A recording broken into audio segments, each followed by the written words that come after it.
Olá, meu nome é Maicon de Castro Santana, sou discente do Instituto de Ciências Exatas e Tecnologia da Universidade Federal do Amazonas, o ICET-UFAM, e o trabalho que eu vou apresentar tem como título Felipe Renault e a Teoria das Competências. Essa apresentação é uma exigência da disciplina de Laboratório para o Ensino da Matemática, ministrada pelo professor Lúcio Fábio, do curso de Licenciatura em Matemática e Física. Então vamos lá dar início. Antes de tudo, é importante conhecer quem foi Pernoud, né? Então temos aqui algumas informações biográficas a respeito dele, né? Nasceu em 2 de junho de 1944, é um sociólogo suíço, né? Formado em ciências sociais.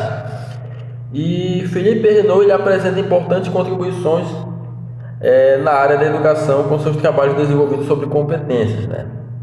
Inclusive, ele tem grande popularidade aqui no Brasil pelo seu trabalho na área do ensino e, embora ele tenha estudado sociologia, ele se dedicou ao desenvolvimento de teorias sobre educação, né? Como melhorar o ensino na sala de aula. É bem conhecido pela teoria das competências. E aqui no terceiro ponto, Felipe Renault atua como professor na Faculdade de Psicologia e Ciências da Educação na Universidade de Genebra, né, Suíça. Inclusive, foi nessa universidade onde ele concluiu seu doutorado em Antropologia e Sociologia. E dentre as principais obras dele, ele é autor de várias obras importantes, vários títulos importantes. Na área de formação de professores, nós temos aqui algumas das principais. Temos avaliação da excelência, a regulação de das aprendizagens, pedagogia diferenciada, e nós temos também construir as competências desde a escola, e esse último, 10 novas competências para ensinar, né? Nessa última, ele apresenta as competências que deveriam orientar as formações iniciais e contínuas dos professores, né? Eu vou voltar a falar dessa obra mais tarde, mais adiante. Mas o que é competência, afinal, né?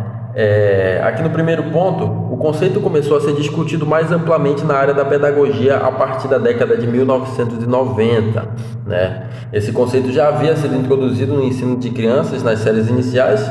E aqui no segundo ponto, sobre o modelo de gerenciamento de produção no meio empresarial e industrial, esse conceito ele passou a ser incorporado, né, no meio empresarial, no meio industrial, principalmente no que se refere a modelos de gerenciamento de pessoas mesmo, né, que foram criados.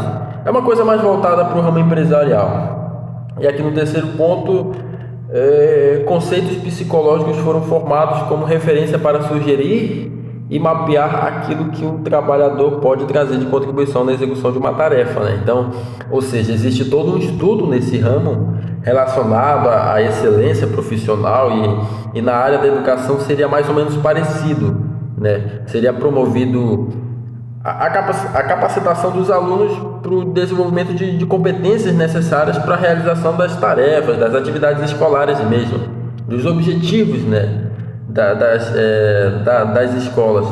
Então, é claro que haveria diferenças e Pernoud fez muitas contribuições a respeito disso, tanto que sobre competência, ele afirma que competência é a faculdade de mobilizar um conjunto de recursos cognitivos, né? Então a gente tem aqui alguns exemplos: saberes, capacidades, informações, etc., para solucionar com pertinência e eficácia uma série de situações, né? Ou seja, a competência ela existe quando eu desempenho conhecimentos, habilidades, atitudes que são, como que eu posso dizer, necessárias para que eu consiga desenvolver uma determinada função, né? Uma capacitação, digamos assim. É algo mais abrangente, é um conjunto de tudo isso. E aqui é importante saber diferenciar habilidades de competências. Então, basicamente, as habilidades, aqui a gente tem, as competências são traduzidas em domínios práticos das situações cotidianas, que necessariamente passam compreensão da ação empreendida e do uso a que essa ação se destina. E sobre as habilidades, ele cita, aqui a gente tem uma citação, são representadas pelas ações em si, ou seja, pelas ações determinadas, pelas competências de forma concreta. Então, basicamente, as habilidades elas se referem à capacidade que eu adquiro para executar uma tarefa, digamos assim, uma atividade, por exemplo.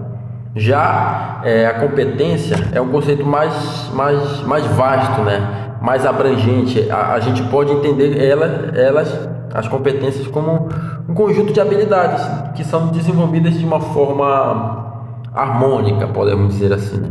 Cadenciada, como por exemplo uma função, uma profissão específica, né? Ser arquiteto, ser médico, professor de matemática, de física, por exemplo. A gente precisa de determinadas habilidades para que a gente adquira essa competência, né? Então, por exemplo, aqui habilidades seriam construir gráficos, reconhecer os números naturais, comparar quantidades e formular hipóteses. São exemplos de habilidades. E essas habilidades, uma vez que elas são adquiridas, elas possibilitam a obtenção das competências, né? Então a gente tem como competência utilizar desafios matemáticos para impulsionar a investigação e a capacidade de resolução de problemas. Então,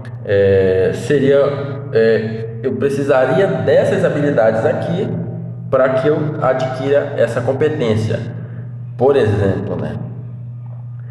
E em seu livro 10 competências para ensinar, Perrenot ele apresenta 10 competências que ele entende que são necessárias aos professores para ensinar com base na sua teoria, né? Então, a gente tem aqui, rapidamente, organizar e dirigir situações de aprendizagem, administrar a progressão das aprendizagens, conceber e fazer evoluir dispositivos de diferenciação, envolver os alunos em suas aprendizagens e em seu trabalho, trabalhar em equipe, participar da administração escolar, utilizar e envolver os pais,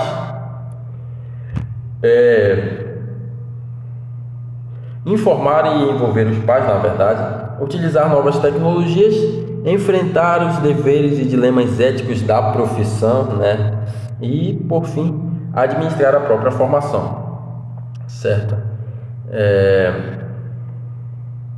Então, ele veio trazer, né, um novo olhar sobre as práticas pedagógicas com essas 10 competências, sobre a compreensão, sobre o entendimento de competências. E aqui, currículo escolar baseado nas competências, né, de acordo com Perrenot, incentivar o desenvolvimento das competências a partir da escola, relacionando constantemente os saberes formais e a sua utilização em sala de aula. Seria uma proposta, né? É necessário, né, a revisão dos currículos escolares para que possam realmente estar relacionados com as necessidades educacionais, né, e contribuir com a superação das dificuldades em relação ao trabalho de professor mesmo, a ação de docente. No segundo ponto, tal proposta fundamenta a criação de projetos políticos pedagógicos. E no terceiro ponto, Perrenot compreende que os currículos são geralmente montados visando favorecer uma elite social em detrimento de grupos menores. Então essa imagem aí abaixo ilustra isso. Apesar disso, ele acredita, né, que as competências elas possam trazer como consequência novos caminhos de luta diante dessas desigualdades sociais que a gente sabe que existem, né? E por fim, a avaliação escolar sob a ética da competência. Uma vez repensado o currículo e sua função, deve-se atentar para o fato também de que o mesmo necessitará ser revisto de tempos em tempos, né? A gente sabe que essas características, né, não são fixas, né, não são estáveis, digamos assim, elas mudam com o tempo e por isso existe a necessidade dessa revisão. O processo de avaliação é sempre regulador da autonomia dos atores escolares, mas que nem por isso deve significar o controle das ações de cada ator educacional. E por fim, para Perrenot, avaliar para competência significa possibilitar a construção de espaços e tempos pedagógicos que favoreçam o desenvolvimento de domínios práticos de ação e reflexão, né? Tanto que ele afirma que as escolas elas devem sempre se interrogar sobre suas práticas, sua metodologia, né, seu funcionamento. E isso são basicamente o que eu consegui. O que eu tenho a apresentar sobre o trabalho de Felipe Renaud. Essa foi a referência utilizada nesse trabalho. E é isso. Obrigado pela atenção. Valeu.